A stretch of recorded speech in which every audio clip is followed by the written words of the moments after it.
चलिए दोस्तों, मैं सुमित अवस्थी आज आपके सामने फिर से हाजिर हूँ। चलिए दोस्तों, हम आपको एक मोटिवेशनल शायरी सुनाना चाहेंगे। दोस्तों, परेशानियाँ आती हैं, परेशानियाँ आती हैं, परेशान किया करती हैं। दोस्तों, परेशानियाँ आती हैं, परेशान किया करती हैं। जान नहीं दोस्तों, इम्तिहान लिया करती हैं। दोस्तों, जान नहीं, इम्तिहान लिया करती हैं। चलिए दोस्तों, आपका टाइम वेस्ट ना करते हुए हम सीधा क्वेश्चन की ओर चलते हैं। लखनऊ किस बोली क्षेत्र में आता है? तो दोस्तों, हमने आपको टिक कर रखा है। लखनऊ को किसी जमाने में अवध भी कहा जाता है, यानी कि अवधी क्षेत्र में। हमने आपको 3 बोलियां कराई थी जो कि आपके पूर्वी हिंदी भाषा के अंतर्गत आती हैं। पहली बोली की बात करें तो अवधी, बघेली और छत्तीसगढ़ी, जिसमें से आपकी अवधी है। जो दोस्तों लखनऊ के जितने भी इर्द गिर्द हमारे जितने भी जिले हैं दोस्तों, उसके अंतर्गत हमारी कौन सी बोली बोली जाती है? अवधी।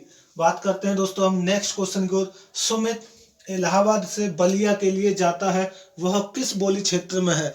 दोस्तों, हमने आपको बहुत अच्छे से बताया था कि यूपी के जितने भी पूर्वी जिले से बॉर्डर से संबंधित, जितने भी बॉर्डर से लगे हुए हमारे जितने भी यानी जिले हैं, और बिहार के पश्चिमी पश्चिमी जिले जो कि हमारे यूपी बॉर्डर से सटे हुए हैं, उन सभी के सभी में दोस्तों कौन सी बोली बोली जाती है? दोस्तों, भोजपुरी। हमने आपको कल भी बताया था अपने पाठ के अंदर। चलिए दोस्तों, हम बात करते हैं बिहारी हिंदी बोली का नाम है।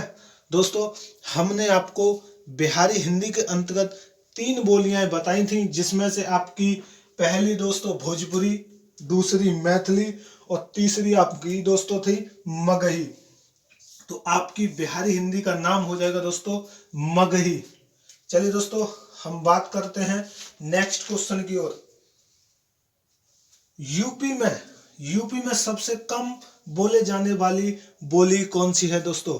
तो यूपी में दोस्तों सबसे कम बोले जाने वाली बघेली है, जो कि हमने अपने टॉपिक के अंदर ये सारे क्वेश्चन बहुत अच्छे से करा है। अगर आपने अभी तक हमारा चैनल सब्सक्राइब नहीं किया है तो दोस्तों चैनल को सब्सक्राइब जरूर कर लें, और हमारे डिस्क्रिप्शन बॉक्स में आप हमारे हिंदी बोली से संबंधित पार्ट 1 और पार्ट 2 जरूर पढ़ें। चलिए दोस्तों, हम बात करते हैं नेक्स्ट क्वेश्चन की ओर। चलिए दोस्तों, नेक्स्ट क्वेश्चन ये रहा आपके सामने। जी हाँ दोस्तों, यूपी की उत्तर प्रदेश की, यूपी का मतलब है दोस्तों उत्तर प्रदेश की दूसरी राज्य भाषा कौन सी है? दोस्तों, हम आपसे पूछ लें कि उत्तर प्रदेश की पहली भाषा कौन सी है, तो पहली आपकी दोस्तों हिंदी है, जो कि उत्तर प्रदेश के अंतर्गत ज्यादातर मात्रा में बोली जाती है। वहीं बात करें उत्तर प्रदेश की दूसरी राज्य भाषा कौन सी है, तो उर्दू। दोस्तों, उर्दू आपकी यूपी की दूसरे नंबर पर भाषा आती है। चलिए दोस्तों, हम बात करते हैं नेक्स्ट क्वेश्चन की ओर। संविधान के किस अनुच्छेद में हिंदी को स्वीकार किया गया है? दोस्तों, आपका दे रखा है अनुच्छेद 343 के अंतर्गत संविधान में हमारा भाग बनाया गया है, जिसमें बताया गया है कि दोस्तों हमारी एक हिंदी होगी। चलिए दोस्तों, हम बात करते हैं नेक्स्ट क्वेश्चन की ओर।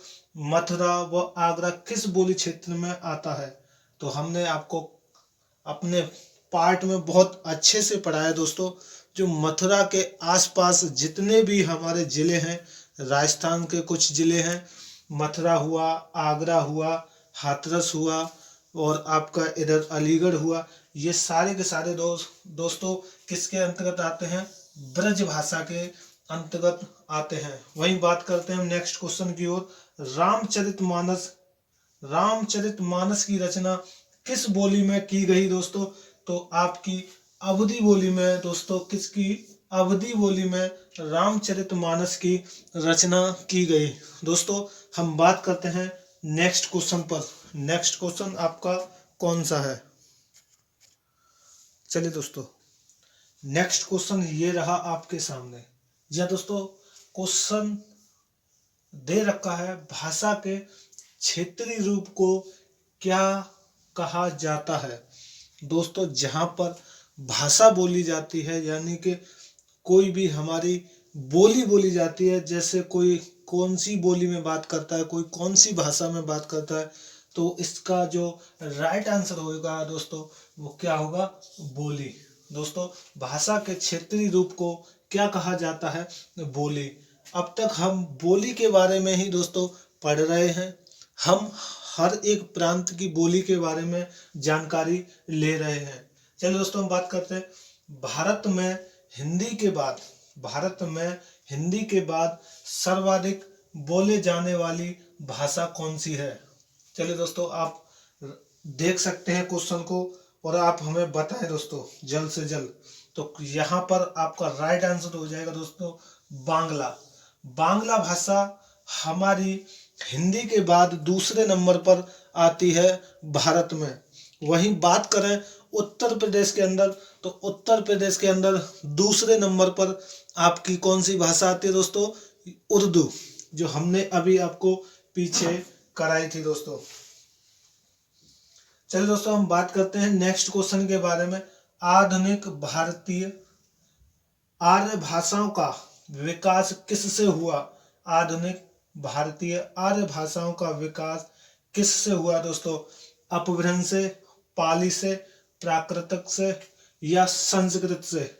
तो दोस्तों हमने आपको अपने टॉपिक के अंदर भी बहुत अच्छे से पढ़ाया था कि अपभ्रंश के अंतर्गत हमारी जितनी भी भाषाएं हैं, जैसे पश्चिमी हुई, गुजराती हुई, राजस्थानी हुई, ये सारी की सारी अपभ्रंश के अंतर्गत आती हैं। कोई अपभ्रंश मागधी अपभ्रंश और या फिर किसी का सौरसैनी अपभ्रंश, कई सारे हमारे अपभ्रंश से हमारी भाषाओं का उत्पन्न हुआ है। चलिए दोस्तों हम बात करते हैं नेक्स्ट क्वेश्चन को। पूर्वांचल की मुख्य बोली कौन सी है दोस्तों, भोजपुरी, ब्रज, अवधी या कन्नौजी। तो दोस्तों हम बहुत अच्छे से जानते हैं यूपी के पूर्व में ज्यादातर आपकी कौन सी बोली बोली जाती है दोस्तों, भोजपुरी। ये क्वेश्चन दोस्तों ज्यादातर यूपी एग्जाम में, हर एक एग्जाम में पूछे जाते हैं। यूपी से रिलेटेड ही हमारी ये भाषाएं ज्यादातर चल रही हैं, जो कि हमारे यूपीएसआई हुआ, यूपी पुलिस हुई, लेखपाल हुआ, यूपीएससी हुई, यूपी ट्रिपल एससी हुई, इन सारे एग्जाम में यहाँ से क्वेश्चन पूछे जाते हैं। चलिए दोस्तों हम बात करते हैं नेक्स्ट क्वेश्चन की ओर। चलिए दोस्तों नेक्स्ट क्वेश्चन ये रहा आपके सामने। जी हाँ दोस्तों, दे रखा है उस क्षेत्र को चुनिए जहां भोजपुरी नहीं बोली जाती है। दोस्तों हमारे ऑप्शन दे रखे हैं बलिया, संत कबीर नगर, कुशीनगर और मथुरा। तो दोस्तों आप बहुत अच्छे से जानते हैं यूपी के हमारे टोटल 75 जिले हैं दोस्तों, जो कि हमारे कुछ पूर्वी इलाके में हैं, कुछ उत्तरी इलाके में हैं, कुछ पश्चिमी इलाके में हैं और कुछ दक्षिण इलाके में है, जिन्हें हम बुंदेलखंडी इलाके में बोलते हैं। दोस्तों दक्षिण में हमारे जितने भी जिले आते हैं वो बुंदेलखंड के अंतर्गत आते हैं, जो कि हमारी मध्य प्रदेश से सीमा लगी हुई है। दोस्तों हम बात करते हैं उस क्षेत्र को चुनिए जहां भोजपुरी नहीं बोली जाती। तो आपको पता है दोस्तों, एक बलिया हुआ, संत कबीर नगर हुआ और कुशीनगर हुआ, ये यूपी के पूर्वी जिले हैं दोस्तों। तो इसमें जाहिर सी बात है कौन सी भाषा बोली जाती है दोस्तों, भोजपुरी। लेकिन मथुरा हमारा पश्चिमी जिले के अंतर्गत आता है, इसलिए यहाँ पर हमारी भोजपुरी भाषा, भोजपुरी बोली नहीं बोली जाती है। अगर हम पूछ लें आपसे कि दोस्तों मथुरा में आखिर कौन सी बोली जाती है, तो यहाँ पर ब्रज भाषा बोली जाती है। चलिए दोस्तों हम बात करते हैं नेक्स्ट क्वेश्चन को। ब्रज भाषा है पश्चिमी हिंदी, पूर्वी हिंदी, बिहारी हिंदी या पहाड़ी हिंदी। दोस्तों हमने आपको बहुत अच्छे से पढ़ाया था सौरसैनी अपभ्रंश के बारे में। सौरसैनी अपभ्रंश को 3 भागों में बांटा गया था, पश्चिमी हिंदी, राजस्थानी हिंदी और गुजराती हिंदी, जिसमें से पश्चिमी हिंदी को 2 भागों में डिवाइड किया गया था, आकार बहुला और औकार बहुला। दोस्तों औकार बहुला की पहली हमारी जो भाषा थी, बोली थी, वो कौन सी थी दोस्तों? ब्रज भाषा। और ब्रज भाषा हमारी आती किसके अंतर्गत है दोस्तों? पश्चिमी हिंदी के अंतर्गत। दोस्तों हमने बहुत अच्छे से अपने टॉपिक के अंदर आपको क्लियर कराया है कि पश्चिमी हिंदी के अंतर्गत आपकी 6 बोलियां होती हैं, जो कि बहुत अच्छे से बताई गई हैं। चलिए दोस्तों हम बात करते हैं नेक्स्ट क्वेश्चन की ओर। हिंदी भाषा में कितनी बोलियां हैं? तो दोस्तों हमारी हिंदी भाषा में 18 बोलियां हैं, जो कि मुख्य रूप से दी गई हैं, जो कि हमारे प्रांत में बोली जाती हैं। मुख्य रूप से ब्रजबुली नाम से जानी जाती है। तो दोस्तों हमारी पुरानी जो बांग्ला है दोस्तों, हमने आपको अपने टॉपिक के अंदर इसके ऊपर बहुत अच्छे से डिस्कस किया था। पुरानी बांग्ला हमारी ब्रजबुली नाम से भी जानी जाती है। चलिए दोस्तों हम बात करते हैं नेक्स्ट क्वेश्चन की ओर। नेक्स्ट क्वेश्चन आपका कौन सा है? चलिए दोस्तों नेक्स्ट क्वेश्चन ये रहा आपके सामने। जी हाँ दोस्तों, दे रखा है बोली का लघुत्तम रूप क्या है? दोस्तों तो हमने बहुत अच्छे से आपको अपने टॉपिक के अंदर कराया था दोस्तों। वर्ड ही हमारा क्या होता है? एक लघुत्तम रूप होता है। चलिए दोस्तों बात करते हैं नेक्स्ट क्वेश्चन को। कबीरदास की भाषा कौन सी थी? तो दोस्तों कबीरदास जी हमारे एक साधु संत महात्मा थे, जो कि कौन सी भाषा बोला करते थे दोस्तों? सदुक्कड़ी भाषा में वो अपना ज्ञान दिया करते हैं दोस्तों। चलिए दोस्तों नेक्स्ट क्वेश्चन की बात करें। हिंदी भाषा की कितनी विख्यात बोलियां थी? तो दोस्तों विख्यात की बात करें तो 5, और हिंदी की प्रमुख बोलियां तो 18। वहीं बात करें कि दोस्तों हिंदी के किस अनुच्छेद के तहत हमारी बोलियों का प्रसार किया गया है? तो अनुच्छेद 343 के तहत हमारी हिंदी को राष्ट्रीय दर्जा दिया गया है दोस्तों। विनय। चलिए दोस्तों नेक्स्ट क्वेश्चन की बात करते हैं।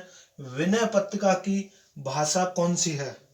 विनय पत्रिका दोस्तों आपकी ब्रज भाषा में लिखी गई थी दोस्तों। ब्रज भाषा में लिखी गई थी दोस्तों।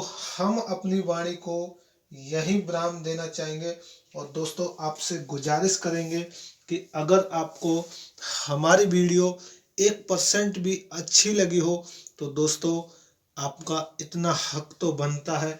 हम आपके लिए इतनी मेहनत करते हैं, हैंड रिटन नोट्स लिखते हैं, आपके लिए एक से एक बढ़कर क्वेश्चन लाते हैं, जिससे कि आपका कोई भी क्वेश्चन ना छूटे।